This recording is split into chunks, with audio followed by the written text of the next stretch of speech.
Hello, everyone. Welcome to the permitting, the offshore wind permitting in the state of California and federal, looking at both timely and efficient permitting processes and how that might work in California. My name is Whitney Fiore, and I am the offshore wind lead at SWCA Environmental Consultants. And I would like to thank OWC and Adam Stern and your team for this wonderful venue and this lovely event. We have some really great panelists here, and rather than me doing some lengthy introductions, we're going to do an icebreaker question, which I will do momentarily. But first, I just wanted to say that we've been hearing a lot about the 3 Ps today, and then I think someone threw in an E and a T.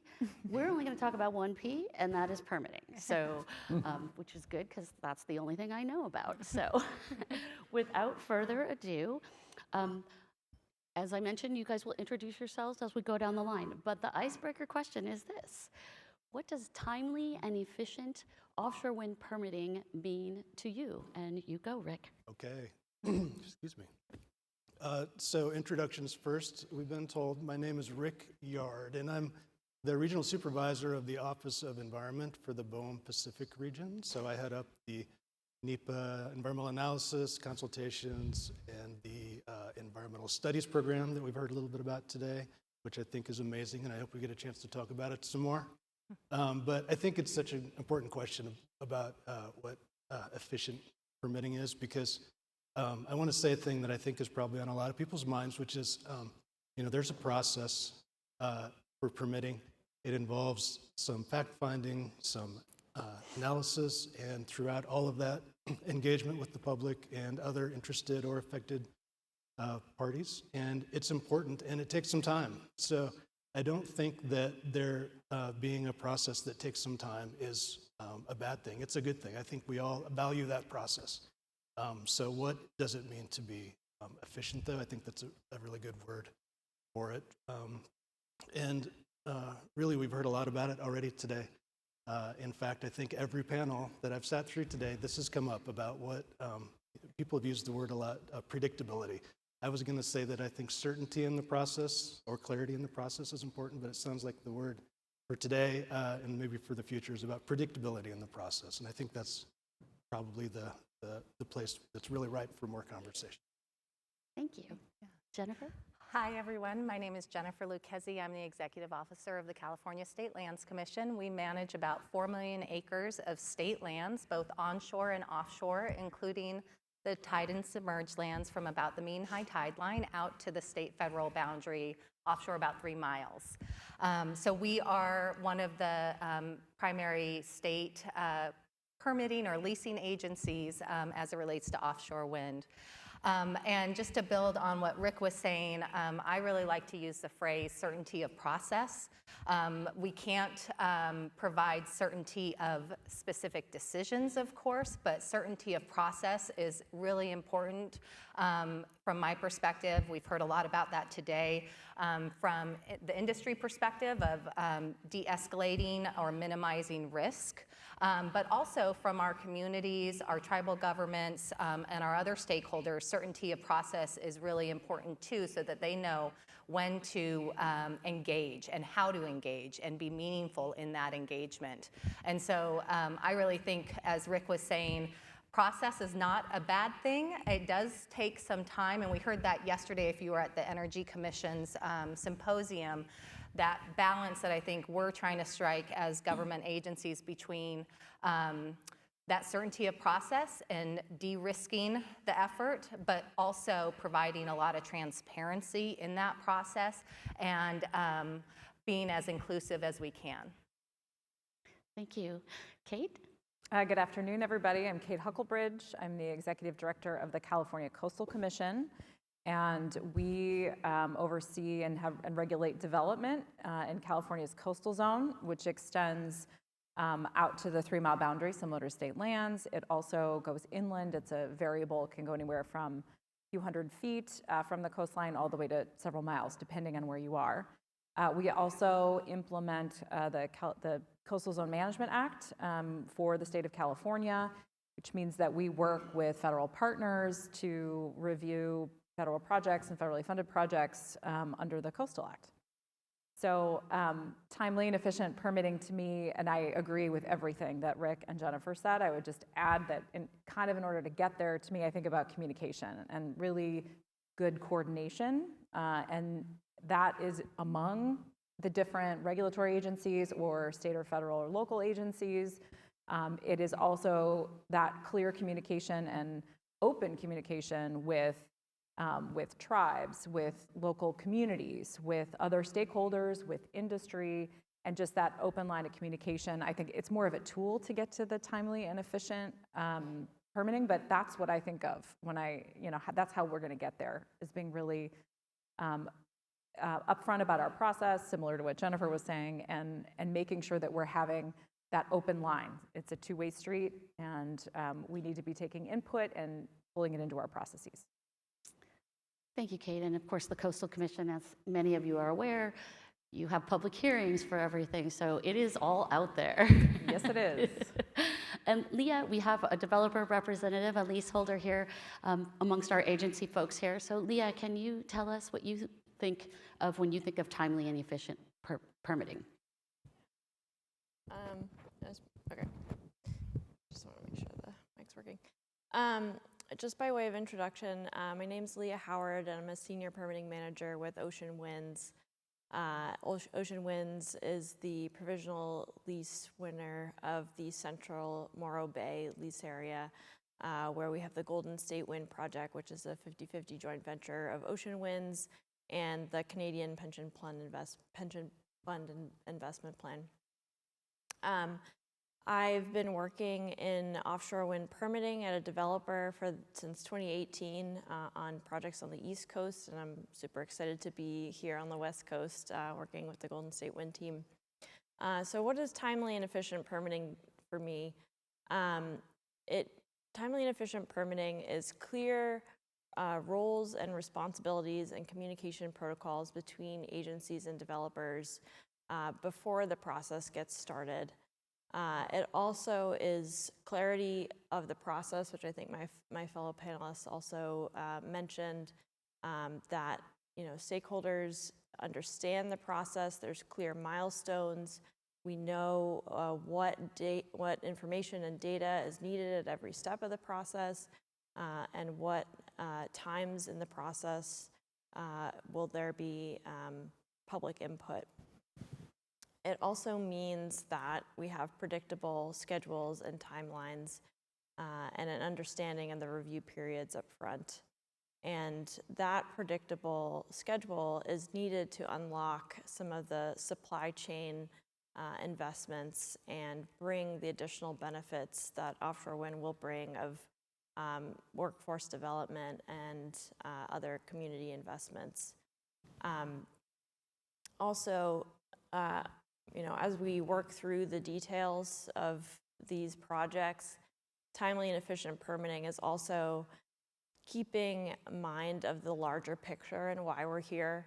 We're here to build offshore wind renewable energy projects to facilitate the energy transition and to meet California's ambitious offshore wind and clean energy goals, and also the Biden administration goals. And so as we kind of work through the process here, it's keeping in mind of why we're here. Thank you, Leah. It's great to get sort of the person who's being permitted, that perspective, along with the agencies who are doing the permitting. So appreciate your input. All right, so the next question, Rick, I'm gonna ask you first, if you don't mind.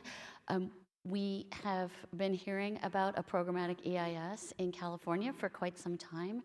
It is our understanding that that is happening, and I was hoping that you could maybe, give some details about how you think that's going to work, maybe how it's different from the New York Bike PEIS, which a lot of people may be aware is already underway. So off to you, Rick. Yeah, sure. We can confirm the rumors today. Yeah, we're planning on moving forward with programmatic EIS. And I say planning to the extent you all understand, there's a lot of people involved in that decision. We're moving forward thinking we're gonna kick that off sometime pretty soon. So it is a post-lease obviously in California, programmatic EIS, post-lease, pre-construction and operations plan. I think that you should expect that the structure of the document should look very much like the New York Bight programmatic EIS, which I want to talk about in a second. But before I get there, I want to caution that it will also be different because, you know, there's no place like California in a lot of ways. And we face a lot of unique circumstances here with the natural setting that we have, the long coastline that we have. We have 5 leases split between 2 areas that have hundreds of miles between them. So it's just a different kind of context that we'll need to address in this programmatic EIS. And importantly, for people who haven't dug into the New York Bight EIS and may not have an understanding of what the scope of that document is, when I said that I think our structure will be the same, that's what I was talking about, the scope of the document.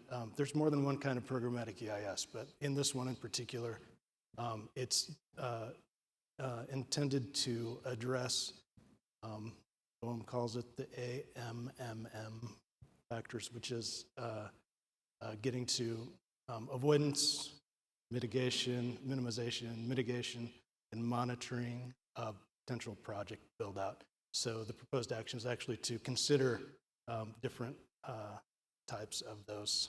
I'm going to generally call it mitigation, though it's broader than that, understand. To consider some of those potential factors that could be adopted at the COP review stage.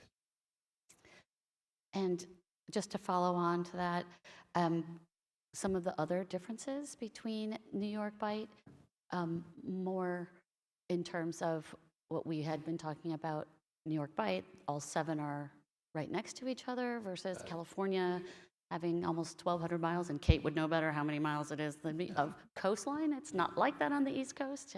They share. Can you maybe talk about that a little bit? Sure. So, as you said, again, the context that we'd be addressing is quite different than New York Bight, where it is a pretty constrained environmental setting that they have to deal with, and we have a much broader area. So, again, expect the structure of the document to be similar to New York Bight, which you haven't seen yet, but it is in scoping, and the draft will be out for review before long. So that structure being the same, but we'll have to really dig into some of these natural differences that we have for California. And again, we've talked about a couple of them already. So we've got a different natural setting that we're going to be talking about, the different, you know, the span between the lease areas. And I should have mentioned before, and I didn't, something very important. Not only are we dealing with the novel geography here, but we're dealing with some novel technologies. So, you know, there's going to be a lot of things that we need to address for the California programmatic EIS that will be, in that respect, different than what New York Bight's addressing. Thank you. Leah, from a developer's perspective, having a New York Bight lease yourself, how has that programmatic EIS been working there? You know, how have you felt about the process thus far? Yeah, so Ocean Winds has a project in the New York Bight called the Blue Point Wind Project, and that project is working with BOEM through the PEIS process right now. So the PEIS process has developed in response to stakeholder requests, and I think it's great that it's providing an additional level of review. We are not finding that the PEIS is taking anything off the developer's plate in terms of what is needed for a COP. So the developer is still responsible for conducting all of the site and project-specific surveys and assembling that data in the COP application. We are also finding, the PEIS, when it was being proposed, will cover cumulative impacts and cumulative mitigation, and then the individual project reviews would tier off the PEIS. So, we're finding that the individual project reviews will also still require a cumulative impact assessment and the PEIS will also be looking at cumulative impacts assessments. So it is a robust process. We are also finding that BOEM is starting coordination with the consulting agencies earlier in the process by doing the PEIS, and we're really hopeful that that will create some efficiencies when the individual project reviews are on BOEM's plate to start working through. But it's still very early in the process, and I think developers are really eager to see what other efficiencies will come about when the individual project reviews begin. Thank you. So moving on to something more state specific. Many people are likely aware that AB 525 required that, and that was a law passed a year ago, required that the CEC develop an offshore wind permitting roadmap. There was a conceptual plan issued in December, and then April 28th, so not that long ago, another version of the plan was issued, a draft version of that plan. They're fairly different from one another, I would say, and the April 28th version has 3 sort of permitting approaches, if you will, that the CEC has indicated, along with their other state partners, is going to consider in developing this roadmap, and that is a coordinated permitting approach, a consolidated permitting approach, and then a coordinated environmental review approach. And 2 of them are probably not mutually exclusive, but one of them may be.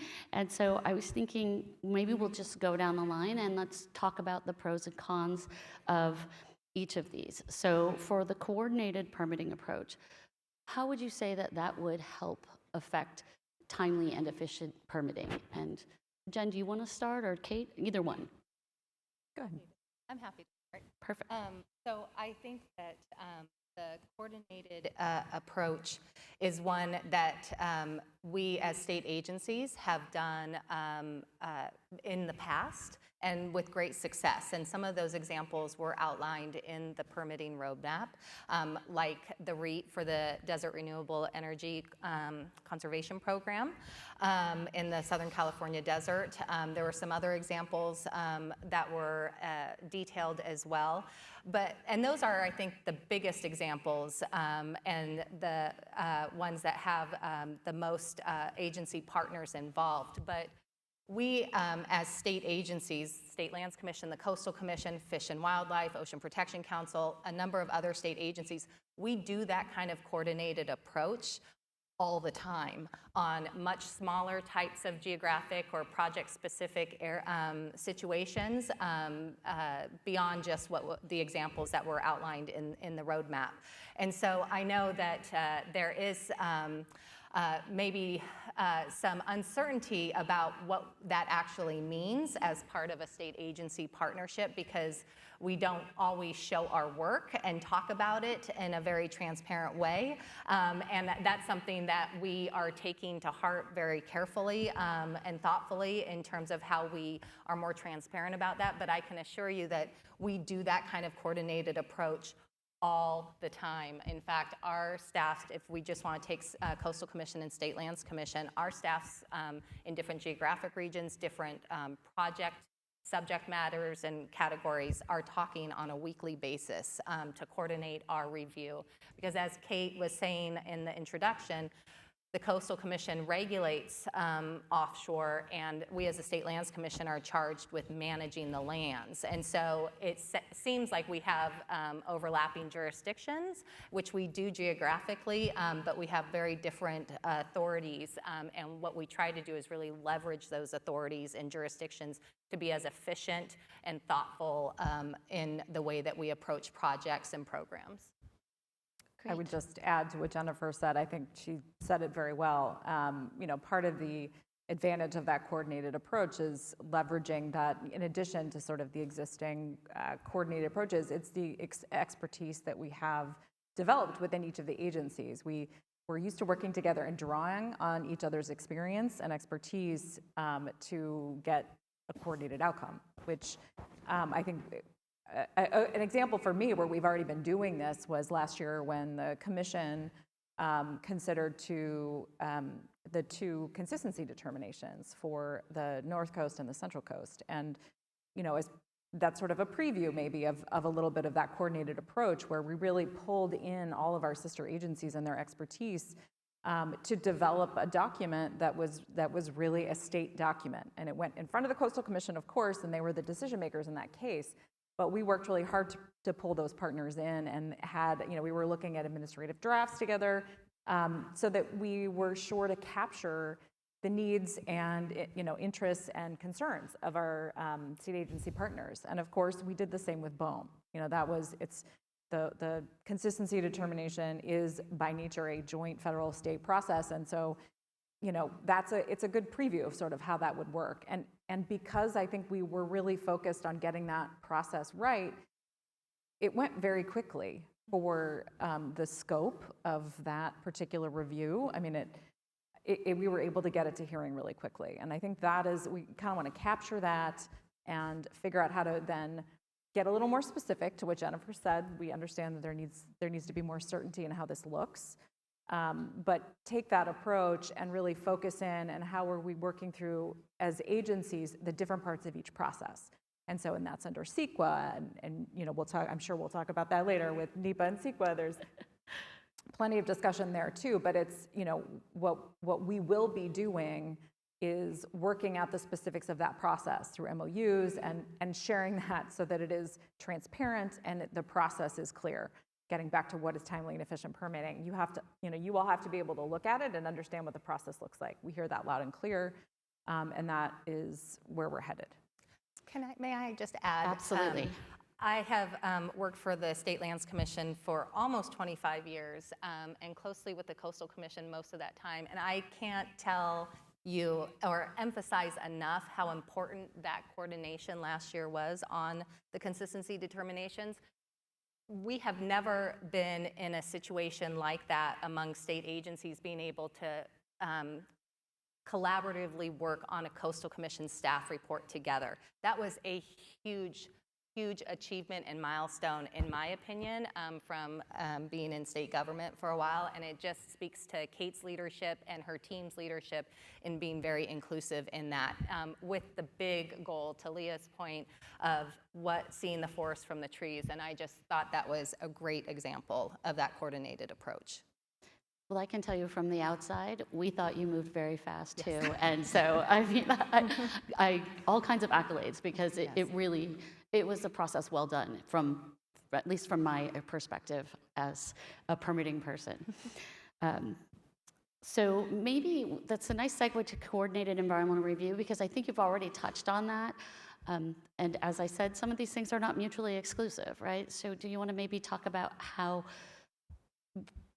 both of your agencies might capitalize on what you've already done coordinated-wise to continue the environmental review process if that were selected ultimately in the roadmap? Yeah, sure. Do you want me to? I guess I can start off. I mean, it's, we have, again, a long history of working together through SWCA, for example, but also on joint SWCA and NEPA documents in various contexts. So I think what has worked really well in other offshore, for other offshore types of industries or projects has been a joint SWCA process where we have a joint review panel, and it's similar to what we did for the CDs, where we're all working together, issue spotting early, trying to work through analysis and impact analysis, and then mitigation approaches as appropriate, and working. We would work as the Coastal Commission with the SWCA lead to really try to get all of our issues addressed through SWCA, so that what that means is that makes us, it allows us to move faster on the backside, so that if all of our issues are really handled well in SWCA, then we just say, okay, well, look at the SWCA document, we can kind of add that to our staff reports and move on. We've worked with state lands extensively in the offshore environment specifically, and so again, we have a long history of understanding the types of measures, whether it's minimization, avoidance, or mitigation measures that have worked through both of our, and that work through SWCA, work through the Coastal Act. So I think we have a good foundation to start from.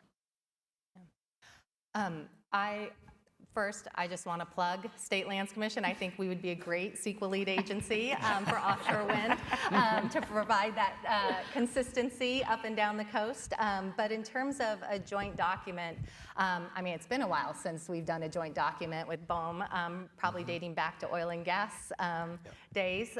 But that's something that we are very interested in and very comfortable as an institution, as an agency.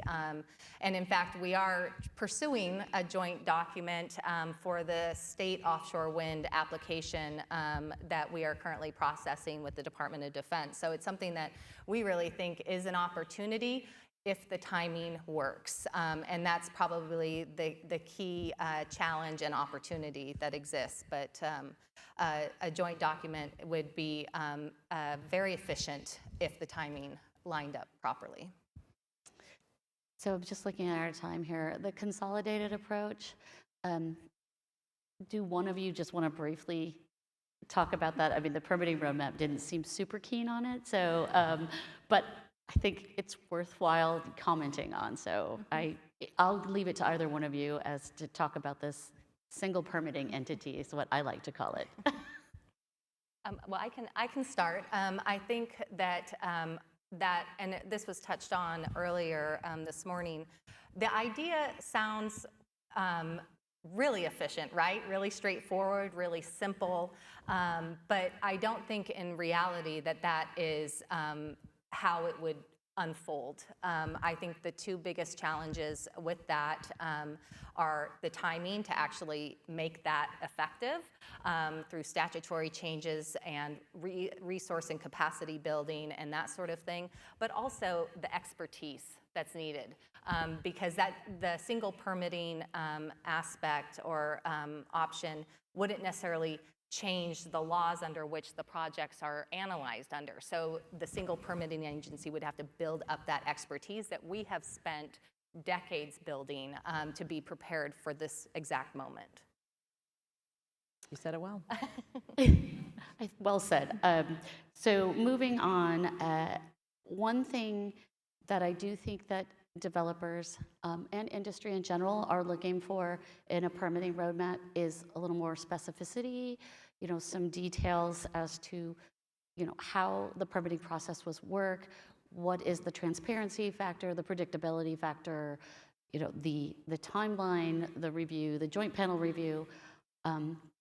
That currently isn't in the version of the roadmap. I know it's iterative, there are more coming, but do you have any thoughts? And I'll start with you, Kate, on, will we get more details? Yes. I mean, the answer is yes, there will be more details. Whether it's in the next iteration of the roadmap or the next iteration after that is still a little bit up to be determined. I think we very much appreciate the need for as much detail and transparency as we possibly can.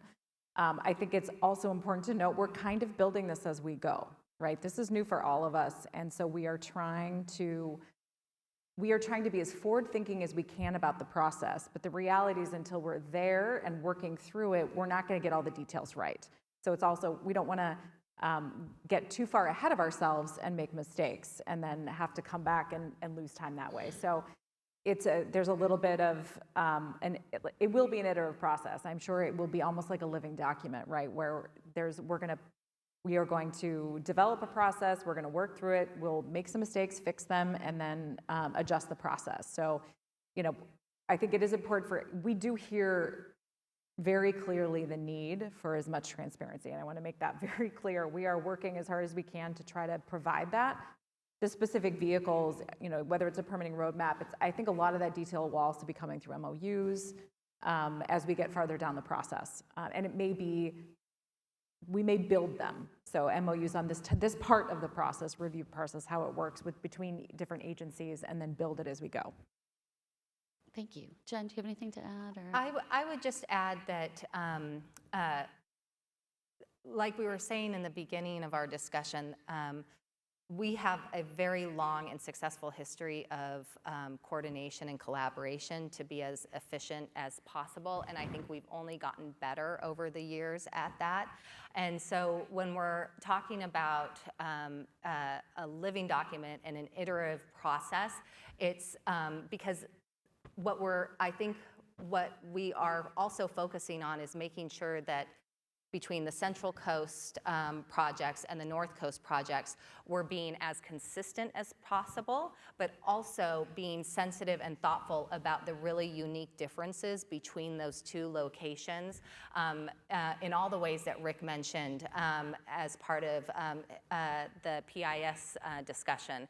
And so it's just making sure that we're striking that right balance. Also, being very efficient and intentional as we move along so that we aren't wasting time unnecessarily. So I'm going to take things a little out of order here, and we're going to go back to the federal coordination, but we'll come back to state stuff. I reserve the right to do that, right? But I think, so I'm going to ask Rick first, and then Leah to weigh in. So when you look at the federal side of things, do you think that there are efficiencies and lessons learned from the East Coast that could be applied in California to help improve, or not improve, but create a timely and efficient, predictable permitting process? Well, sure, yeah, is the answer. Yes, of course. I'll say that we talk about, I'll use continuous improvement loosely. We don't use that term, but it's what it is. We talk about it every day at the office, I would say. No exaggeration. We are constantly talking about how to evolve the process to be better. Because, again, not only are we dealing with emerging geography and technology here, but BOEM's renewable energy program is not that old when you look at it, in a larger sense about timeliness.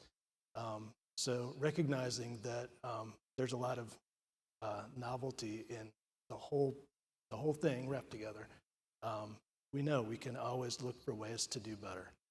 And we think about that all the time. You've seen evolutions of that process. In fact, I think sometimes people have given us feedback that the lack of clarity they see is really us trying to do better next time based on the feedback that we get. I think that's some of it. The PEIS that we've talked about already is an example that we've already touched on of BOEM getting feedback, thinking about our process, thinking about ways to do better the next time, and try to build on multiple values, efficiency being one of them. Yeah, I'll stop. Well, and I think, Leah, you touched on one of the things in our opening question related to getting the consultation started earlier, and the hope that the programmatic EIS in New York might make that a smoother process project-specific wise. So there's that, or anything else you might bring to the table as a developer who's permitted these projects and where you see lessons learned? Yeah, absolutely. So, first I want to acknowledge that I know California is a new market. It's not the East Coast. We have different stakeholders out here. We have different ecosystems. We have a new technology. So I think there's a lot that we can look at the East Coast and build off of, but I do want to recognize that this is a new market. So I think a couple things that I might mention. I think this topic alone could be a full panel, but I think use of the project design envelope within the NEPA framework on the East Coast has caused some challenges. So in a traditional project, you have a project design description, and then you have alternatives, and there's no envelope. And so the analysis of an envelope is a new thing for a lot of agencies. And I think that, it's just something to keep in mind as we go forward in California, that, the envelope is really important to developers because the technology is evolving so quickly and because the permitting processes take so many years. So I think on the East Coast, we've seen alternatives put forward in the NEPA assessment that don't preserve the envelope, and the envelope is really essential to project viability. There's a reason why the envelope, has been helpful for developers and used in other markets such as Europe. And so, that's sort of a lesson learned as we go forward, particularly for the state agencies too, as this will be new. Another item is engagement with cooperating agencies. And, I think starting out in California, I'm thinking where we were several years ago on the East Coast starting out, I think I've already seen a lot of improvements comparing the two. But making sure there's consistent engagement with stakeholders and agencies and developers ahead of leasing and then throughout the permitting process. And I think we've already seen a really strong effort to establish that here. And I think that's a really positive way to start this process. One third thing I'll mention is tribal capacity. I know that the tribal nations are overburdened with the level of meetings and documents that need review during the permitting process. So I think another lesson learned from the East Coast is figuring out how we can help tribal capacity early on before we're getting into the project reviews when everyone is already overburdened and has a lot on their plate. So I think there's definitely more to explore here, but I think those are kind of three key ones. I think that's great, Leah, and I definitely, in talking to, say, the Carolina Long Bay's developers, I know that they're working very closely to address specifically that, the stakeholder outreach, the tribal outreach, trying to do that jointly, so that could possibly be something implemented here in California for the Morro Bay leases and the Humboldt leases. Probably, you'd want to do those separately, but yeah, I think that's a really good point. And I think, as Rick said, trying to apply those lessons learned kind of immediately, like we finished this one and now we're going to move forward and, use those things to be better. All right, I'm going to go back to something that was also spoken about earlier today, and that would be SB 268, which our Senator McGuire spoke about. There are several things in SB 268 that are focused on permitting specifically for offshore wind. That bill did move out of committee recently, so I'm not the legislative person, but it did move out of committee. There were a couple of things that got removed that I think were giving some folks in industry a lot of concern. So some of those things got removed, so that I think was better. But there are some things in there that I think warrant maybe some clarity on how that would work. One of the things that I think would be helpful to understand is the consolidated permit. And I'm wondering, Kate, if maybe you can speak to what that means or would mean. Sure. If it became law. Of course. So the consolidated permit is an existing process under the Coastal Act. So that's an existing authority that the commission has.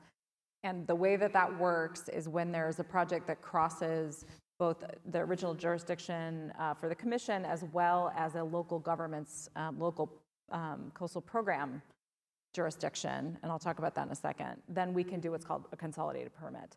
And so basically, for those of you who don't know, the way the Coastal Act works, it sets up a partnership between local governments and the state under the Coastal Act, and local governments can elect to develop a local coastal program.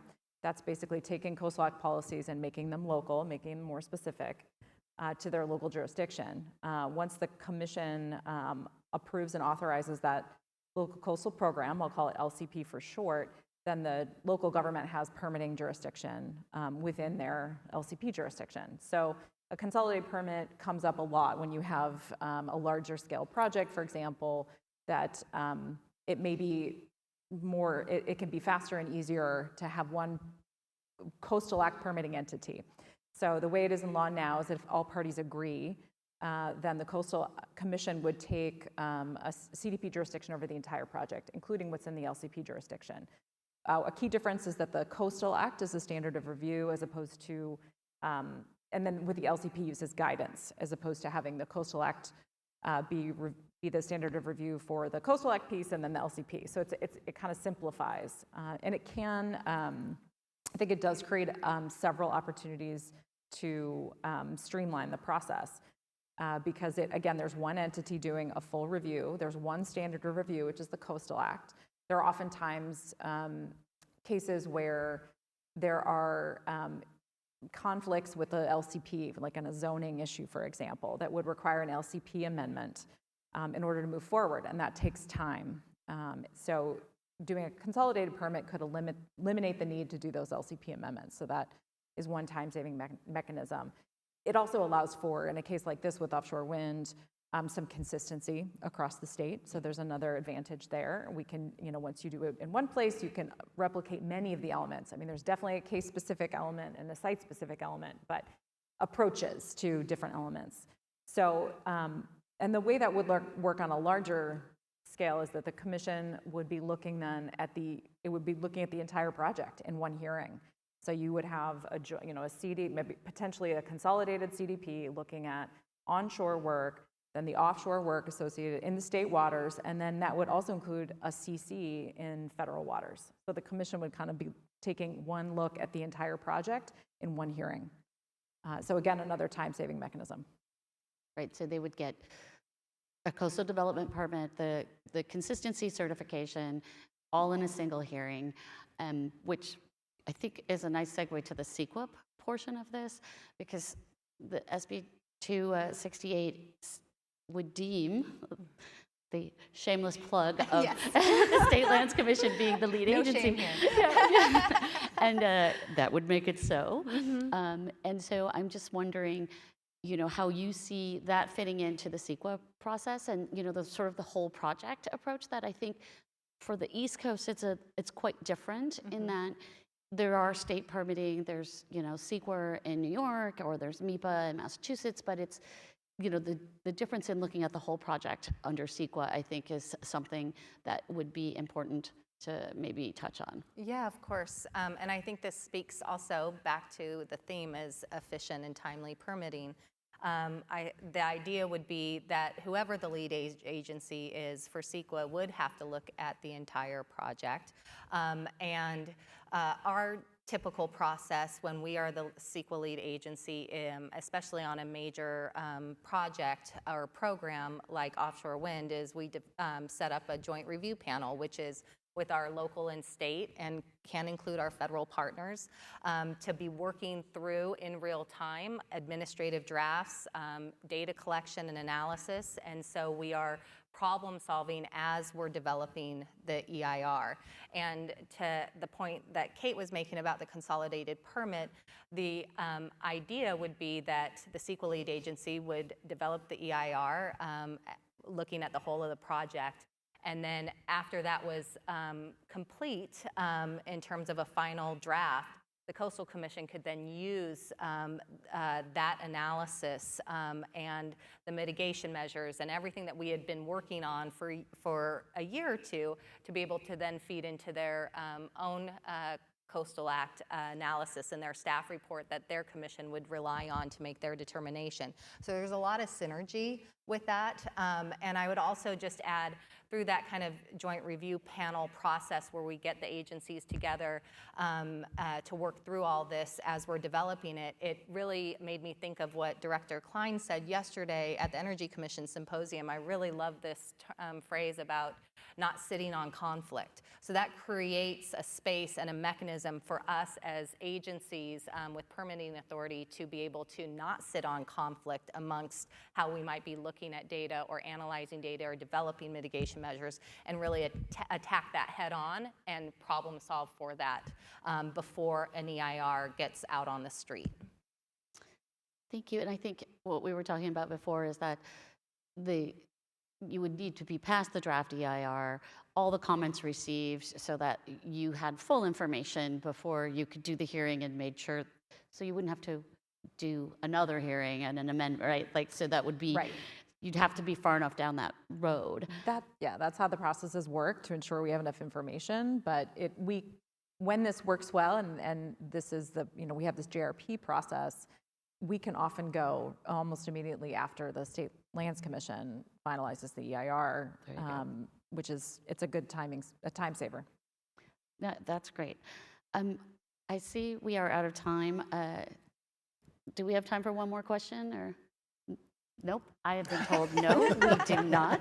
So let me just say thank you to all of these great panelists. I really appreciate the time you all took to impart your wisdom and important information to this audience. So thank you very much. Thank you, Whitney. Thank you, Whitney.